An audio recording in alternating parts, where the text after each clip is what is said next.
요한계시록 2장 1절에서 7절 말씀.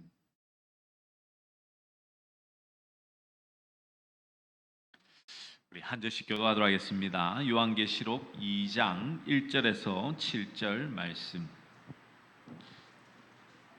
한 절씩 교도하도록 하겠습니다. 에베소 교회의 사자에게 편지하라. 오른손에 있는 7별을 붙잡고 7급 촛대 사이를 거니시는 이가 이르시되 내가 내 행위와 수고와 내 인내를 알고 또 악한 자들을 용납하지 아니한 것과 자칭 사도라 하되 아닌 자들을 시험하여 그의 거짓된 것을 내가 드러낸 것과 또 내가 참고 내 이름을 위하여 견디고 게으르지 아니한 것을 아노라. 그러나 너를 책망할 것이 있나니 너의 처음 사랑을 버렸느니라. 그러므로 어디서 떨어졌는지를 생각하고 회개하여 처음 행위를 가져라. 만일 그래하지 아니하고 회개하지 아니하면 내가 내게 가서 내 촛대를 그 자리에서 옮기리라.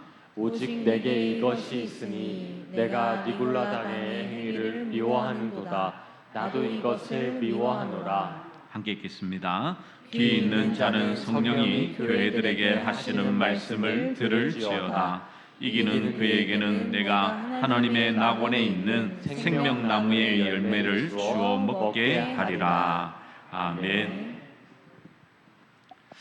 예수님은 이 세상에 이상적인 교회를 만들기 위해 이 땅에 오신 것이 아닙니다. 예수님의 이름처럼 자기 백성을 그들의 죄에서 건지기 위하여 이 땅에 오셨죠. 그렇다면 주의 교회가 그리스도 예수를 중심으로 모여서 그리스도의 일을 한다면 과연 무슨 일을 해야 되겠습니까? 당연히 예수님의 백성, 정말 예수님께서 자기 백성을 찾으시는 그 일에 참여하는 자가 되어야 되겠죠. 예수님의 말씀만을 고집스럽게 전함으로써 예수님의 음성을 목자의 음성으로 알아듣고 따라오는 자를 찾는 것이 바로 교회의 사명인 줄 압니다. 고린도후서 5장 15절의 말씀에 보면 이런 말씀이 있습니다. 우리 같이 한번 읽어볼까요? 고린도후서 5장 15절 말씀. 시작. 그가 모든 사람을 대신하여 죽으심에 살아있는 자들로 하여금 다시는 그들 자신을 위하여 살지 않고 오직 그들을 대신하여 죽었다가 다시 살아나신 이를 위하여 살게 하려 함이라. 아멘. 사람들은 예수님이 나 대신 죽었다는 것만 말할 뿐이지 예수님께서 나 대신 죽고 나를 살리신 것은 이제 내 인생을 이 땅에서 잘 살게 위한 것이 아니라 바로 그리스도를 위한 인생이 되게 하기 위해서라는 것은 생각지 않죠. 아까 읽었던 고린도후서 5장 15절의 말씀처럼 예수님께서 그들을 대신하여 죽었다가 다시 살아나신 이를 위하여 살게 하려 합니다. 이제는 내가 예수님을 믿고 살았으면 나를 위해서 사는 것이 아니라 바로 예수님을 위해서 살도록 그렇게 하기 위하여 우리를 살리셨다라고 분명히 말씀하고 있습니다. 그래서 진심으로 예수님이 나 대신 죽으셨기 때문에 이제 내 인생은 예수님을 위한 인생이라고 생각하는 사람들의 모임, 이들이 바로 주님의 몸된 교회인 것이죠. 예수님을 죽은 자로 취급하면 안 됩니다. 하늘나라에 계신다고 하니까 나하고는 멀리 떨어져서 나와는 상관이 없는, 그리고 간섭도 없는 분이라고 생각하면 안 되는 것이죠. 예수님은 성령님으로 우리 안에 늘 살아계십니다. 주님의 마음이 곧 내 마음이 되어야 되고 내 마음이 곧 주님의 마음이 될 때에 하나님의 그 사명을 잘 감당할 수 있으리라 믿습니다. 그렇기 때문에 신자는 자신의 신념이나 이상이나 꿈을 앞세워서 살아갈 수 없는 것이죠. 항상 주님이 원하시고 이루시고자 하시는 것이 무엇인가를 초점을 맞추어서 살아가야 되는 것입니다. 그럴 때에 정말 주님의 마음이 조금은 보이겠죠. 자꾸 내 것, 내 유익, 내가 이 땅에서 잘 먹고 잘 살기 위해서만 노력한다면 주님의 마음은 결코 보이지 않을 것입니다.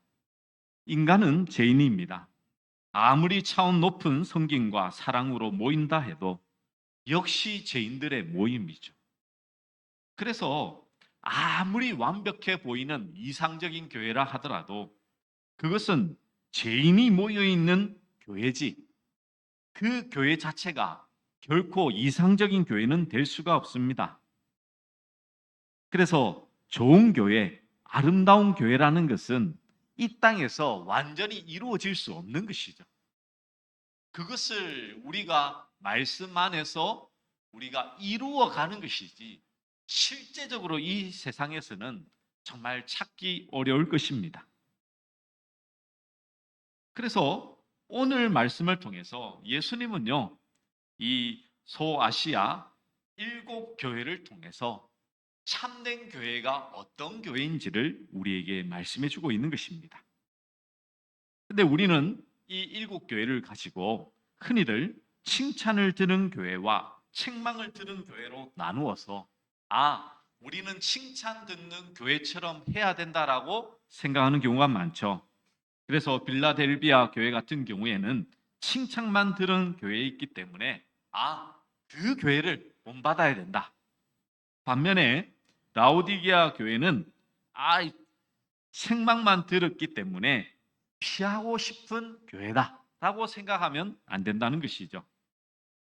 그것은 바로 오늘 본문이 기록되었던 그 배경을 보면 이것을 이해할 수가 있습니다. 이 당시 사도 요한이 기록하고 있었던 이 당시에는요, 강력한 교회 지도자였던 베드로와 바울 등 사도들이 복음으로 말미암아 순교하였습니다. 그리고 더욱 심해지는 로마 제국의 박해와 이단들의 시험, 그리고 가난으로 인해 이 교회 안 성도들의 신앙이 점점 약해져 가고 있었죠. 많은 성도들이 하나님의 사랑에 대해서 회의를 느끼기 시작했습니다. 교회들마다 이단들이 성행하여 문제들이 생겨났고 성도들은 갈 길을 잃고 방황했습니다. 이러한 처지에 있던 당시 성도들에게 믿음을 불어넣어주고 바른 교리를 전해주기 위해 교회 지도자들이 서신서를 쓰기 시작했죠. 그 마지막이 바로 이 요한계시록이지 않습니까? 이 사도 요한이 patmos 섬에 유배되면서 이 서신서를 기록하면서 정말 예수님께서 이 마지막 말씀을 통하여서 교회들에게 분명히 하시고자 하는 바를 일러주고 있는 말씀인 것이죠. 그래서 힘들고 어려운 현실 속에서도 오직 믿음을 가지고 지내야 될 것을 이 7교회를 통해서 말씀하고 있는 것입니다. 그러면 이 7교회는 무엇을 상징하고 우리에게 말씀해 주고 있을까요? 계시록 1장 20절 말씀해 보시면 7촛대는 7교회라고 말하고 있습니다. 우리가 7촛대라고 하니까 촛대가 7개다라고 생각하시면 안 됩니다. 이 촛대라고 하면 여러분 무엇을 생각해야 되냐면 바로 성전 안에 있었던 촛대를 생각해야 되는 것이죠. 우리 한번 사진 한번 띄워주시겠어요? 사진을 보시면 우리가 이제 이 촛대의 이 모습을 우리가 알 수가 있는데요. 촛대는 7줄기로 나타나는 것입니다. 보십시오. 이게 성전 안에 있는 촛대거든요. 줄기가 7개인 것입니다. 여러분 줄기가 7개 있다고 7개 촛대라고 할 때에 이거를 한 개라고 얘기할까요? 7개라고 얘기해야 될까요? 하나라고 얘기해야 되죠. 원래는 그렇지 않습니까? 뒤에 나무가 있는데 이 줄기가 많잖아요. 그러면 이 나무는 몇 개입니까? 한 개죠. 그거 동일한 것 아닙니까? 왜냐하면 촛대를 만들 때에 각 부분을 떼서 이렇게 붙인 게 아닙니다. 한 줄기에서 7개를 나누어서 하나라는 것을 상징적으로 이미 만들 때에 보여준 것이죠. 그래서 7촛대를 7교회라고 말씀하신 것은 일곱 교회를 일곱으로 볼 것이 아니라 하나로 봐야 되는 것이죠. 그래서 예수님께서 일곱 교회에 편지한 것은 소아시아에 일곱 교회만 있었던 것이 아니었습니다. 그러니까 그 시대에 그 교회들에게 하신 말씀이요. 그리고 그 교회들은 하나다라는 것을 의미하는 것이죠. 그러면 왜 일곱 교회에 예수님은 편지를 하셨을까요? 자, 일곱이란 하나님께서 천지를 창조하신 날로 하나님께서 하신다라는 의미의 숫자입니다. 이게 완전수라고 말하죠. 즉, 일곱 교회라는 것은 예수님이 만들어내신다라는 의미가 있습니다. 무엇을 그러면 예수님이 만들어내실까요? 바로 교회를 예수님께서 만드신다라는 의미를 가지고 있는 것이죠. 교회가 발생하는 것은 오직 예수님에 의해서만 가능한 일이다라는 것을 말씀하고 있는 것입니다. 즉, 일곱 교회에 서신을 보내어서 칭찬하시고 책망하시는 것은 예수님께서 칭찬을 들을 수 있는 교회다운 교회는 오직 예수님께서만 만들어낼 수 있다라는 것을 의미하는 것입니다. 그러니까 인간의 노력으로, 인간의 열심으로 그 교회가 바르게 설 수 없음을 말씀하고 있는 것이죠. 여러분, 이것을 잘 이해하셔야 됩니다. 자, 일곱 교회였지만 이 일곱 교회는 하나된 교회죠. 그럼 교회 안에는 칭찬과 책망이 동시에 있는 것입니다, 여러분. 그러면 이 완전한 교회, 이상적인 교회는 도저히 인간의 노력으로는 불가능한 것이죠.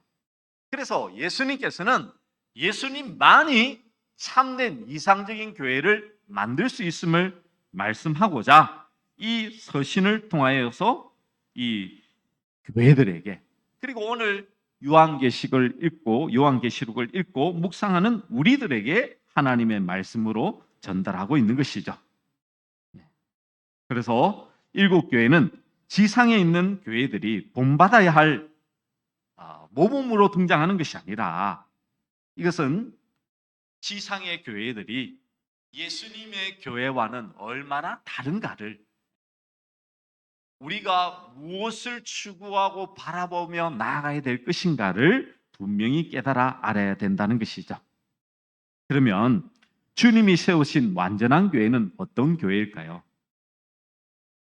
그것은 일곱 교회를 통해서 분명히 예수님께서는 어떤 교회가 정말 주님이 세우시는 그런 교회인지를 말씀해 주고 있는지를 7주 동안 주의 말씀을 통해서 우리가 함께 살펴보았으면 좋겠습니다. 오늘 제일 첫 번째, 바로 이 첫 번째 편지는 에베소 교회로 이렇게 편지가 전달되죠. 이 에베소는 오늘날의 터키 지역에 해당되는 소아시아 서부의 항구 도시입니다. 이 당시 소아시아 중에서 가장 중요하고 번성했던 도시였습니다. 무역의 도시였고요. 많은 상인들이 향료와 식료품, 고급 옷감에서부터 금은 보석, 도자기 및 노예 판매에 이르기까지 온갖 상품을 거래하는, 이 어떻게 보면 가장 큰 시장이 있었던 도시였습니다. 뿐만 아니라 상업의 중심지로 시장 바닥은 대리석으로 포장이 되었고요. 그리고 시장의 개점과 폐점을 알리기 위해서 해시계와 물시계도 설치되었던 도시였습니다. 뿐만 아니라 우상도 아주 이렇게 많았던 도시였죠. 이 고대 불가사의 7대 불가사의 중에 아데미 신전이라는 큰 신전이 존재했고요. 여러 우상들을 섬기던 곳이 바로 이 에베소였습니다. 이 에베소를 향하여서 예수님은 편지를 하죠. 그때에 이 편지의 내용이 어떻게 시작하고 있습니까? 우리 요한계시록 2장 1절의 말씀을 우리 함께 한번 읽어보도록 하겠습니다. 시작. 에베소 교회의 사자에게 편지하라. 오른손에 있는 일곱 별을 붙잡고 일곱 금촛대 사이를 거니시는 이가 이르시되. 아멘. 네, 주님은 에베소 교회를 향하여서 편지하라라고 말씀하시죠.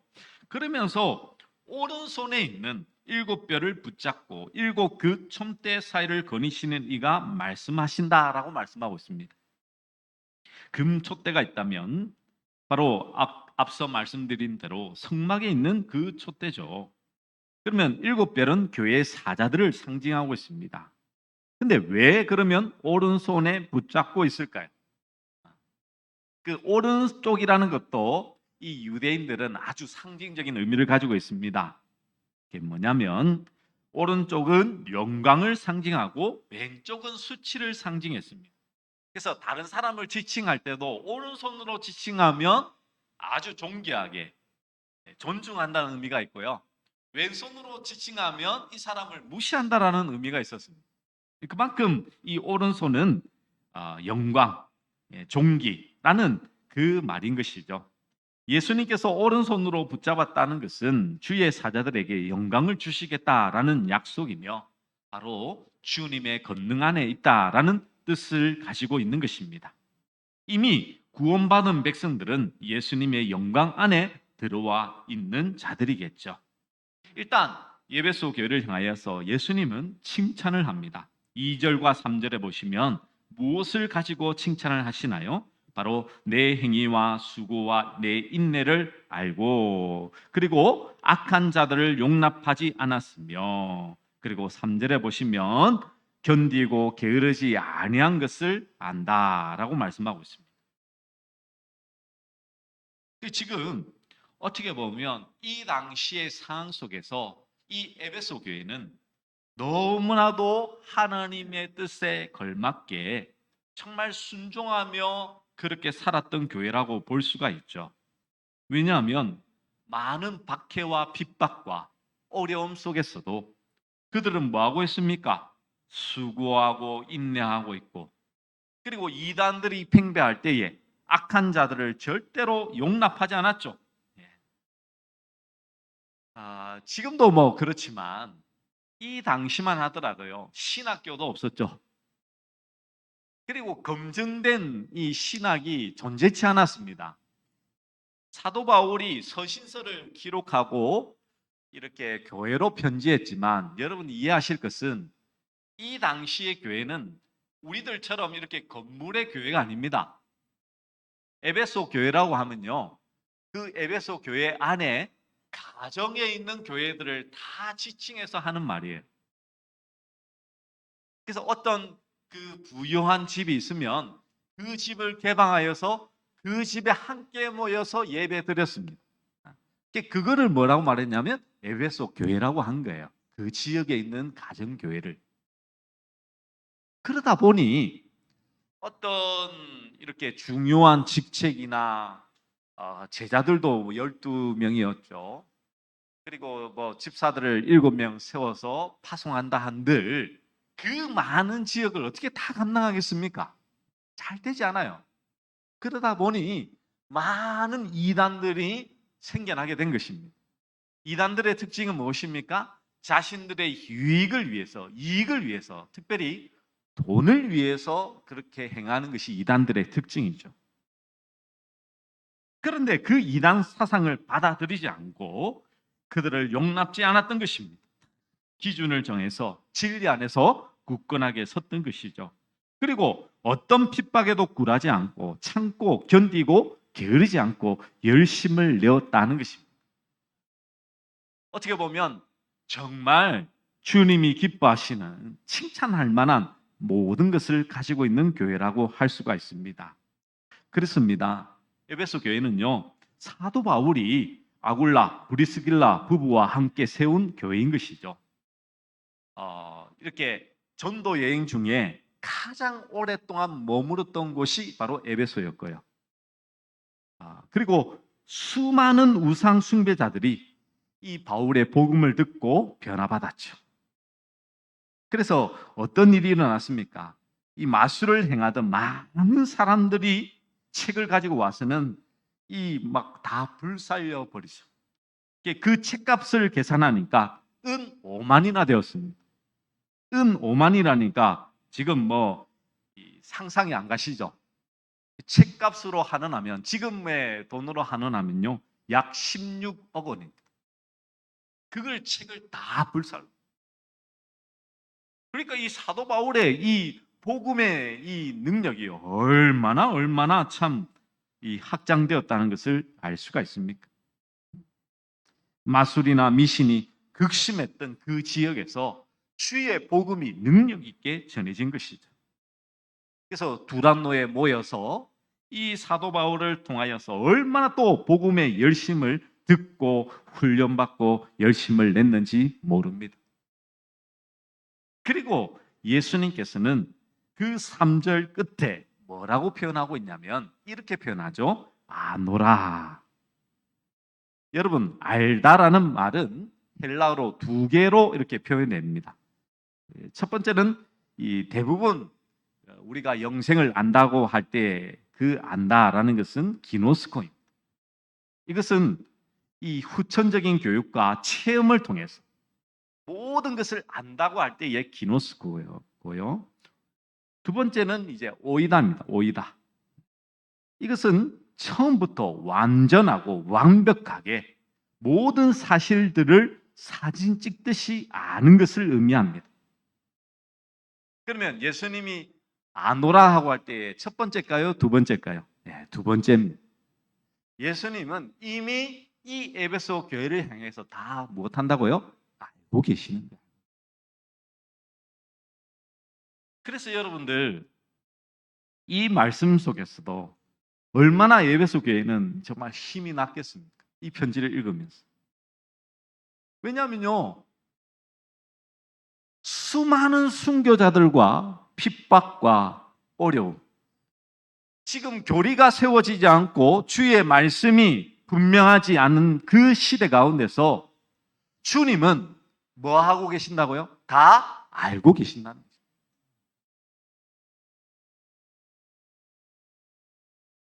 여러분, 우리가 참 힘들고 어려울 때에 내 마음을 알아주는 한 사람만 있어도 얼마나 큰 위로가 됩니다. 내가 다 안다. 보면 이 가수들이 노래할 때요, 참 사람들이 눈물을 흘릴 때가 많더라고요. 왜냐하면 그 가사가 꼭 내 이야기를 하는 것 같이 감동받아서 눈물을 흘릴 때 있지 않습니까? 근데 여러분, 그 가수는 여러분을 알아서 그렇게 부른 게 아닙니다. 자기의 마음을 그냥 얘기했는데 그 마음에 동화되어서 나도 그런 상황인데 라고 하면서 슬퍼하며 울죠. 근데 우리 예수님은 우리의 심령의 깊은 곳까지도 우리의 과거와 현재와 우리의 모든 상황을 아시는 주님 되신다는 사실을, 그 사실로 말미암아 참된 위로와 힘을 얻는 우리 모든 믿음의 종들 되시기를 간절히 축원합니다. 주님은 모든 것을 아시는 분이세요.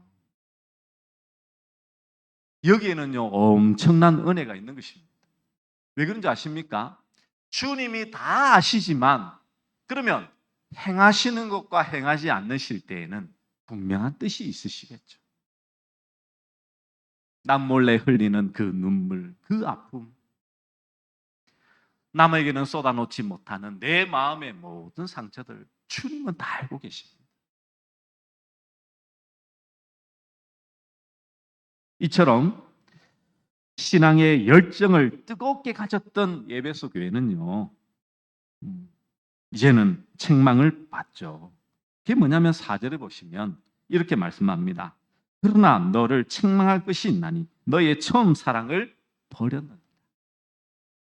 우리가 처음 사랑이라니까 우리가 흔히 생각하기를 어떤 연인끼리 만나면 첫사랑, 처음 만났던 그 감정을 생각하는 경우들이 많습니다. 그러나 예수님은 그 말씀을 하시는 것이 아닙니다. 왜냐하면요, 이후에 등장하는 그 말씀을 통해서 이 처음 사랑이 무엇인지를 우리가 유추해낼 수 있어야 되겠죠.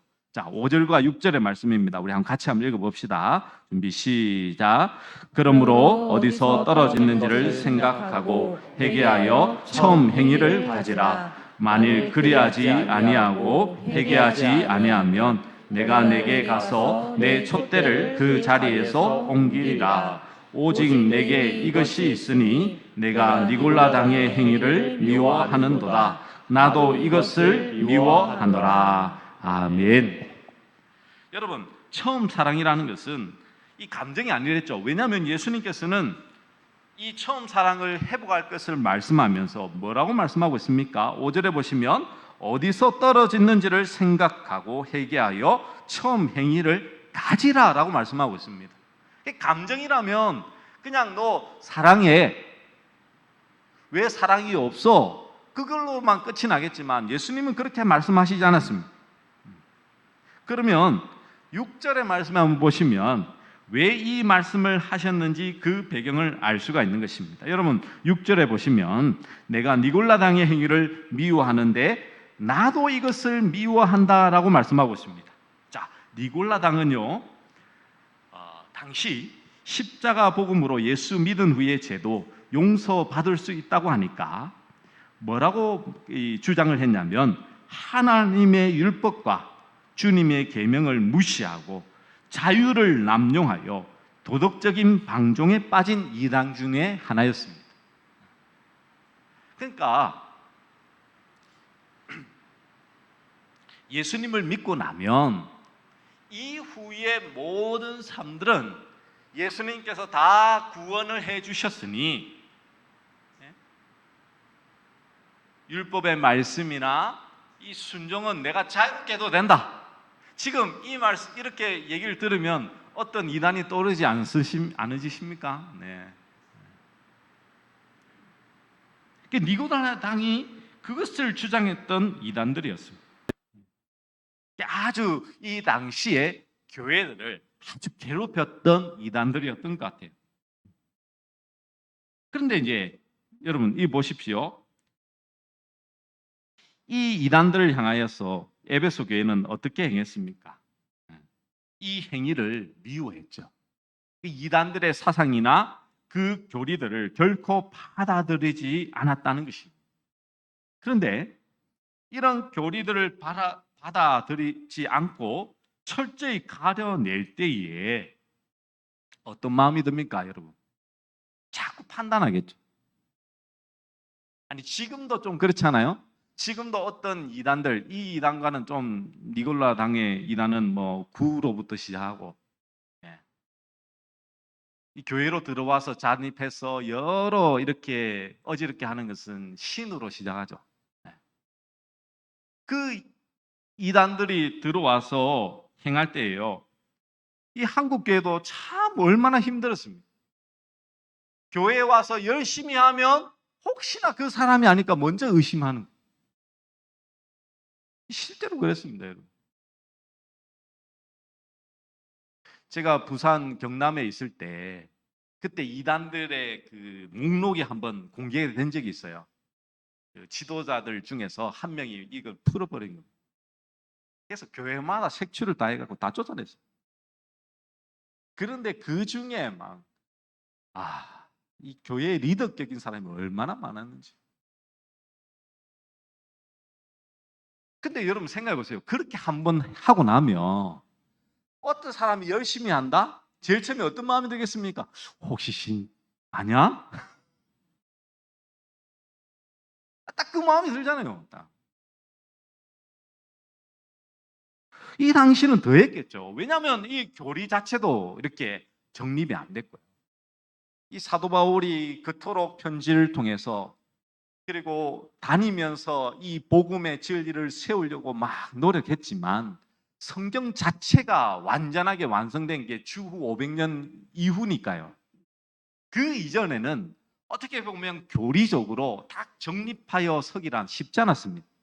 초대 교부들이 또 신앙 안에서 열심히 하긴 했지만 그것이 정립되기란 결코 어려웠죠. 그러다 보니 이단들을 색출하고 다른 사람의 신앙과 삶을 평가하다 보니 그 마음속이 어떻게 됩니까? 피폐해지겠죠. 그러면서 어떻게 되겠습니까? 이걸 이제 잃어버리는 거예요. 처음 사랑을. 그럼 처음 사랑이 뭐냐는 것이죠. 그 처음 사랑은요. 그게 뭐냐면 바로 예수 그리스도 십자가에 의한 구원의 은혜와 감사에 근거한 사랑인 것입니다. 하나님께서 나를 구원해 주셔서 그 은혜에 감사하여 섬기는 사랑의 모든 것을 처음 사랑인 거예요. 처음 사랑.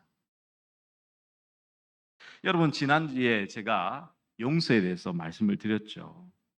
이 용서라는 것은요, 우리의 힘으로는 불가능합니다. 도저히 불가능. 근데 어떨 때 가능하다고 말씀을 드렸습니다. 내가 어떠한 존재인지를 안다. 내가 얼마나 크나큰 죄악에서 용서받은 자인 줄 안다면 나는 뭐 할 수 있는 거예요? 용서할 수 있다라고 말씀을 드렸죠. 이것은 계속해서 반복해서 일어나야 될 일입니다. 오늘 말씀도 마찬가지죠. 예수님께서는 어떻게 말씀하셨다고요? 처음 사랑을 버렸다라고 말씀하시면서 그러므로 어디서 떨어졌는지를 말하고요? 생각하고. 제일 먼저는 생각하고입니다. 생각. 여러분, 이 생각하고는요, 헬라 단어로 무네모뉴오라는 뜻입니다. 이거는 더 이렇게 분명한 의미는 기억하라는 것입니다. 기억. 현재 시제이죠. 현재 시제. 계속해서 기억하라는 것입니다. 너희들이 어떻게 구원받았는지를 계속 말하고요, 기억하라는 게 기억. 복음을 계속 상고하고 묵상하고 기억할 때에 우리는 그 예수 그리스도로 말미암아 구원받은 그 은혜의 자리에 머물 수 있다는 것이죠. 그 다음 세 번째는 회개하라, 행하라라는 명령을 하고 계십니다. 둘 다 부정각오 시제입니다. 결단을 요구하시는 것이죠. 회개와 행함은요, 이거는 그냥 마음만 먹어서는 안 됩니다. 아는 것으로 끝나면 안 돼요, 여러분. 요즘은 좀 성도님들이 이제 지식이 좀 풍부해졌습니다. 여러 설교를 듣고 많은 것을 아니까 나는 자꾸 안다라고 생각해요. 근데 여러분, 아는 것으로 끝나면요, 그것은 신앙이 아닙니다. 믿음이 아닙니다. 아는 것만큼 뭐 해야 될까요? 행해야 됩니다. 여러분, 구원은요, 행함과는 전혀 관련이 없습니다. 그런데 내가 예수님을 믿는 하나님의 자녀라면 당연히 무엇이 나와야 되냐면 행함이 나오게 되어 있어요. 이거는 저절로 나오는 것입니다, 여러분. 그런데 이것을 예수님께서는 뭐라고 말씀하고 있습니까? 명령을 하고 있죠. 회개와 행함을 어떻게 의지적으로 결단하여 그것을 직접 행하라는 것이죠.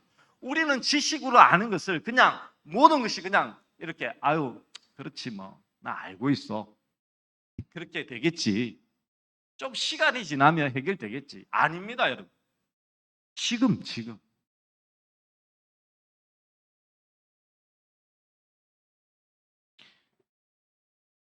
하나님의 자녀들은요, 정말 바른 선택에 대한 결연한 의지가 동반되어야 되는 것이죠. 예수님은요, 복음을 기억하고 복음에 근거하여 자신의 그릇된 삶을 회개하고 바른 선택에 대한 행함의 결단이 있어야 됨을 말씀하고 있는 것이죠. 그래서 그 말씀을 돌이켜 회개하는 자들, 행하는 자들이 진정한 주의 교회의 참된 모습이라는 것입니다. 그래서 처음 사랑이라는 것은요, 바로 하나님의 은혜에 대한 감격과 감사를 바탕으로 한 행위를, 그 전체적인 행위를 말하고요. 이것은 성령을 따라 행하는 사랑, 예수 그리스도를 온전히 드러내는 그 삶을 의미하는 것입니다. 그리고 예수님은 말씀하시죠. 7절에 보시면 기 있는 자는 성령이 교회들에게 하시는 말씀을 들을지어다. 이기는 그에게는 내가 하나님의 낙원에 있는 생명나무의 열매를 주어 먹게 하리라 라고 말씀하고 있습니다. 7뼈를 붙잡고 7급 촛대 사이를 거니시는 예수님께서 처음 사랑을 버린 것을 회개하지 않고 처음 행위를 가지지 않으면 촛대를 그 자리에 옮기시겠다라는 무서운 경고를 하시며 이제는 귀 있는 자는 성령이 교회들에게 하는 말씀을 들으라 라고 말씀하고 있습니다.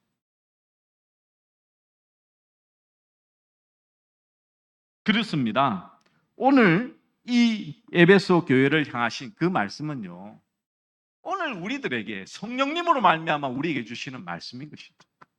주의 교회라면, 내가 정말 주의 교회라면 어떤 모습으로 주님 앞에 서 있어야 될지를 오늘 성령 안에서 분명히 우리가 듣고 깨닫고 주님 앞에 살아가야 되겠죠. 그래서 우리가 해야 될 일은 다른 게 아닙니다.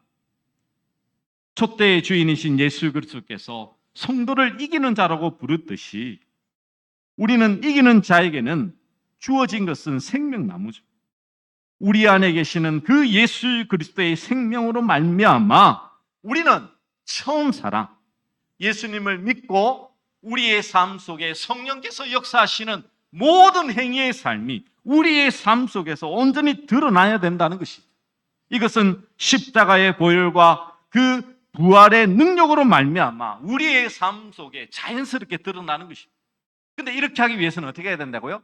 기억하고 회개하고 행하는 삶을 살아가야 됩니다. 우리 따라해 봅시다. 기억하고 회개하고 행하는 삶. 아멘이십니까? 이것이 바로 주의 교회가 정말 이 시대 가운데서 진정으로 교회된 모습으로 살아가는 자의 참된 모습임을 잊지 말아야 되겠죠. 내가 사랑해야지, 저 사람을 용서해야지, 저 사람을 품어줘야지, 안 됩니다. 왜냐하면 또 다른 잘못을 하는 사람이 나타나고 눈앞에 더 큰 용서치 못할 사람이 우리 앞에는 늘 나타나게 돼 있어요. 그래서 우리는 늘 기억해야 돼요. 주님의 그 복음 앞에 내가 날마다 꼬꾸라져야 돼요. 그럴 때 그 은혜가 흘러간다라는 것을 기억하셨어요. 여러분의 삶 속에 성령님으로 말미암아 처음 사랑을 회복함으로 말미암아 참된 교회로서 살아가는 우리 모든 믿음의 종들 되시기를 간절히 축원합니다. 우리를 사용하소서. 우리 말씀을 기억하며 찬양하도록 하겠습니다.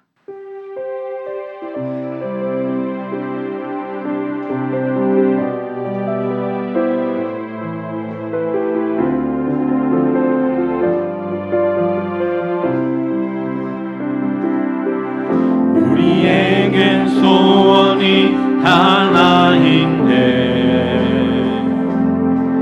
주님 다시 오실 그날까지 우리 가슴에 새긴 주의 십자가 사랑 나의 교회를 사랑케 하네. 주의 교회를 향한 우리 마음 희생과 포기와 가난과 고난 하물며 죽음조차 우리 막을 수 없네. 우리 교회는 이 땅의 희망 교회되길 예배되게 우리 사용하소서. 진정한 긍휼의 날 오늘 희망으로 우리 사용하소서.